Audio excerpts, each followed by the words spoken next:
আবারও কোনো ভুল সিদ্ধান্তে খুনি, সন্ত্রাসী, চাঁদাবাজ ও দখলদাররা যেন ক্ষমতায় আসতে না পারে সেজন্য দেশবাসীর প্রতি আহ্বান জানিয়েছেন ইসলামী আন্দোলন বাংলাদেশের আমির মুফতি সৈয়দ মোহাম্মদ রেজাউল করিম। বিকেলে শাহবাগ চত্বরে দলটির ছাত্র সংগঠন ইসলামী ছাত্র আন্দোলন বাংলাদেশের ৩৩তম ছাত্র সমাবেশে তিনি অভিযোগ করেন, ৫ আগস্টের পর একটি মহল স্বৈরাচারের মতো চাঁদাবাজি ও দখলদারি করছে, এ ব্যাপারে সতর্ক থাকতে হবে। ইসলামী আন্দোলনের এই আমির বলেন, গত ১৫ বছর রাস্তায় নামলে খুন আর ঘরে থাকলে গুম। এতদিন স্বাধীন দেশে বাস করলেও বাস্তবিক অর্থে কেউ স্বাধীন ছিল না। অন্তর্বর্তী সরকারের প্রতি দৃষ্টি আকর্ষণ করে তিনি বলেন, এদেশের মুসলমানদের অবজ্ঞা করে কোনো কিছুই করতে চাইলে তা হতে দেয়া হবে না। সমাবেশে নেতারা ভারতীয় পানি আগ্রাসনের বিপরীতে বাঁধ নির্মাণ ও শিক্ষা কারিকুলাম পরিবর্তনের দাবি জানান।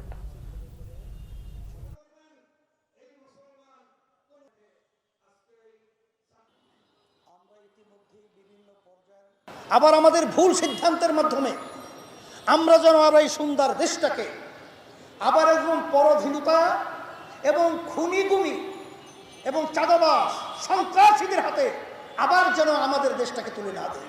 যখন এই দেশ দ্বিতীয়বার ৫ই আগস্ট স্বাধীন হলো, তখন বিভিন্ন রাজনৈতিক দলের সহযোগী সংগঠন ছাত্ররা, ওই স্বার্থান্বেষী মহল এই বাংলাদেশের বিভিন্ন পয়েন্টে চাঁদাবাজি, সন্ত্রাসী, জায়গা দখল, বিভিন্ন পর্যায়ে অশান্তি করে তুলে